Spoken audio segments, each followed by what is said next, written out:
On a quiet night, Rome, the beating heart of an empire that ruled the world, was suddenly engulfed by uncontrollable chaos. The flames rose so quickly that within hours, entire neighborhoods vanished. The Great Fire of Rome, an event that devastated the city, still raises a troubling question. Was it an accidental disaster or something much more sinister, part of a hidden strategic plan? Most of us learned that it was a fluke, an inevitable tragedy that caught the Romans off guard. But what if it wasn't? What if the fire wasn't just a catastrophe, but a calculated maneuver? A perfect opportunity to reshape the city, consolidate power, and redefine the future of Rome? Picture the narrow, overcrowded streets, the urban chaos that had already begun to challenge the grandeur of the capital. Could the fire have been a way to reset, to destroy in order to rebuild? Many believe there was more at stake than just the flames. And the consequences? They didn't stop with the ruins. The impact reverberated all the way to the military heart of the empire. Get ready to dive deep into the theories that suggest a political or military motivation behind the Great Fire of Rome. Was the fire a tool of power, a strategic play to reshape the city and influence Roman military politics? Today, you'll explore these possibilities and question what really happened on that fateful night. Rome in the 1st century was the center of the largest empire the world had ever known, a vibrant city living on the brink of chaos. With over 1 million inhabitants, the city was full of contrasts. The opulence of the noble areas, like the Palatine and the Capitoline, stood in stark contrast to the humbler neighborhoods made up of wooden insulae, where the majority of the population lived. The streets were narrow and labyrinthine, complicating mobility and safety, making Rome a ticking time bomb ready to explode. This urban overload reflected the city's rapid growth and the lack of proper planning to handle such a vast and diverse population. Additionally, the political climate in Rome was increasingly unstable. Emperor Nero, who came to power in 54 AD, was a controversial figure, loved by some and hated by many. Known for his love of spectacles and artistic ambition, Nero spent more time on his performances and grand projects than on running the empire. His leadership was marked by extravagance and often a disinterest in the real problems plaguing the city, making him a target for criticism. This indifference to urban and social challenges created a backdrop of growing dissatisfaction among the people and the aristocracy. The tensions between different social classes were also palpable. While the elite enjoyed every comfort, the common people faced deplorable living conditions. The insulae, multi-story buildings where dozens of people lived, were highly flammable, a dangerous combination with the constant fires used for cooking and heating. Discontent was on the rise, and small incidents had already led to riots and disturbances in some areas of the city. The fragility of Rome's urban infrastructure meant that any natural or man-made disaster could quickly escalate into a catastrophe. Frequent fires were a reality in Rome, and many believed it was only a matter of time before a major disaster struck. However, what no one expected was the magnitude of what was to come. In a city ill-prepared to handle emergencies of this scale, the fire would spread with terrifying speed, turning the city into hell within hours. The lack of proper urban planning and the negligence of the authorities made Rome a true powder keg. In this context, the questions that intrigue historians to this day arise. Was the Great Fire of Rome merely an accidental tragedy, or could there be something more behind it?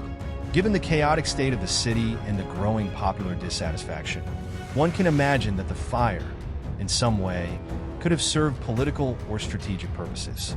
At the same time, the authorities' negligence in improving living conditions in the city created the perfect scenario for disaster to take on epic proportions. On the night of July 1864 AD, a devastating fire broke out in the area of the Circus Maximus, one of the busiest regions of Rome. Within hours, the flames had spread to nearby neighborhoods, destroying everything in their path. Houses, shops, and temples were consumed by the fire as desperate residents fled in a bid to save their lives. What began as an apparently ordinary fire soon turned into one of the greatest disasters in Rome's history. The chaotic, overcrowded streets helped the fire spread rapidly, making it impossible for authorities to control the situation. Despite the speed with which the fire spread, some witnesses began to raise suspicions. Rumors circulated that the fire might have been deliberately set. As the city burned, reports emerged of individuals stoking the flames, hindering containment efforts. These stories raise questions. Could it be that the fire was not just a simple accident, but part of a larger plan? For many, the complete destruction of entire neighborhoods represented an opportunity to restructure the city, a convenient accident to kickstart a new phase of construction and modernization. Emperor Nero, who was initially outside the city when the fire began, returned to Rome and immediately organized relief efforts. He opened the imperial palace gardens to shelter the homeless and provided food. However, Nero's generosity wasn't enough to quell the rumors that he himself had ordered the fire. Some ancient historians, like Tacitus and Suetonius, suggested that Nero wanted to rebuild Rome in his own image, with new palaces and monuments, and that the fire provided him the perfect opportunity to fulfill this desire. This opened the door to theories that the disaster might have been more than just a tragedy. At the same time, alternative theories about the fire emerged, suggesting it could have been part of a military or political strategy. Rome was a rapidly expanding city, but its infrastructure was unable to keep pace with this growth. Some authorities and military leaders might have seen the fire as a chance to reorganize the city, making it more efficient and defensible. The reconstruction of Rome after the fire involved creating wider streets and open spaces, which also benefited troop mobility and population control during crises. These theories, however, remain shrouded in mystery. What is certain is that the fire transformed Rome forever. The city that emerged from the ashes was, in many ways, a more modern and grand version of its predecessor, but the circumstances under which this occurred continue to be a topic of debate. The central question is, to what extent was the fire an inevitable catastrophe, or could it have been, in fact, a planned opportunity to reshape Rome and consolidate power? Nero, the fifth emperor of Rome, is a figure that still sparks fascination and controversy today. His reputation was marked by excesses, eccentricities, and a seeming disconnect from the needs of the empire. Yet, during his early years of reign, Nero was seen as a promising ruler, guided by wise tutors like the philosopher Seneca.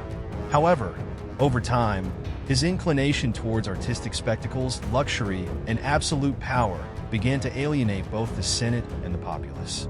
By the time the Great Fire occurred, many were already dissatisfied with his leadership, paving the way for theories that placed him at the center of the tragedy. One of the most persistent rumors is that Nero watched the city burn while playing his lyre and reciting epic verses about the destruction of Troy. Although this image has been widely discredited by modern historians, it reflects the sentiment of the time. Nero was seen as a leader who, instead of combating the crisis, appeared distant and even indifferent to the suffering of his people. According to some ancient accounts, he allegedly seized the destruction to realize an ambitious architectural plan, reconstructing Rome according to his own aesthetic and power desires. This view of Nero as responsible for the fire is supported by various historical sources. Tacitus, the leading chronicler of the time, suggests that the rapid reconstruction of Rome, with its new wider streets and the creation of the luxurious Domus Aurea, a vast palace that Nero ordered to be built over the ruins, fed suspicions that the fire may have been orchestrated to satisfy the emperor's ambitions. However, Nero's own figure is an enigma. While he took measures to help the victims, such as opening the imperial gardens to shelter them, his image was so tainted that any action he took was viewed with distrust. Nero's reaction to the fire extended beyond urban issues. Politically, he tried to deflect the accusations surrounding him by blaming the Christians, an emerging and still poorly understood sect in Rome. He ordered one of the first organized persecutions against Christians, accusing them of being responsible for the fire.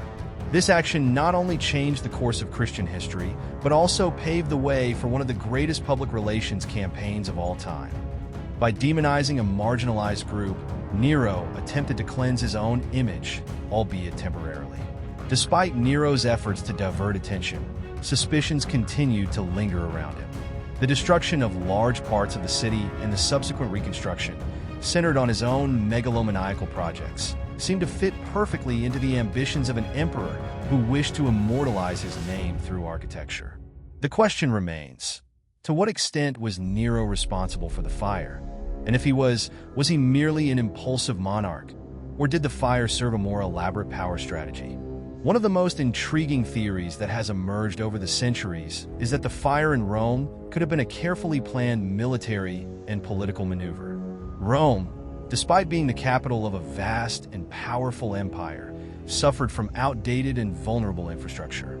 The narrow streets made it difficult for troops to move quickly in times of crisis, and the densely populated neighborhoods were hard to control. Given this scenario, some historians speculate that the fire may have been used as a strategic reset, an opportunity to transform the city into a modern fortress that was easier to defend. From this perspective, the devastation caused by the fire allowed Nero and his military advisors to redesign Rome to favor greater mobility for the Roman legions. The reconstruction that followed the fire was not just aesthetic. Wider streets and open areas emerged, facilitating quick movement and population control, especially during times of revolt or invasion. This urban restructuring may have been seen as essential for the future of Rome, especially considering the constant risk of internal rebellions and external threats the empire faced. Beyond the strategic advantages that a renewed Rome provided, there's another layer of military interest in the fire: the weakening of internal factions.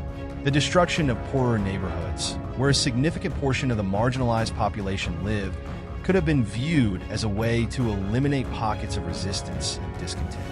The senatorial class, while not directly affected by the fire, was also symbolically impacted. By reshaping the city, Nero consolidated his power, imposing his vision on a Rome that had until then resisted drastic changes.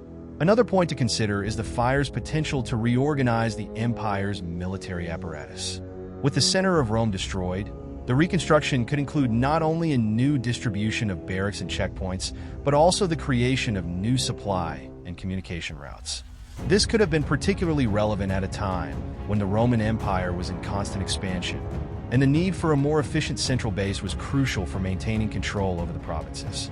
In this way, the fire may have served a larger military agenda, ensuring that Rome remained the nerve center of a growing empire. While the military theory remains speculative, the evidence from Rome's reconstruction points to a city better prepared to respond to crises and conflicts. The fire, far from being just a catastrophe, may have acted as a catalyst for profound urban and military transformation, an opportunity to modernize Rome and ensure its urban structure reflected the grandeur of its army. The question persists: was the fire a stroke of bad luck, or a strategic play to secure Rome's dominance for centuries to come?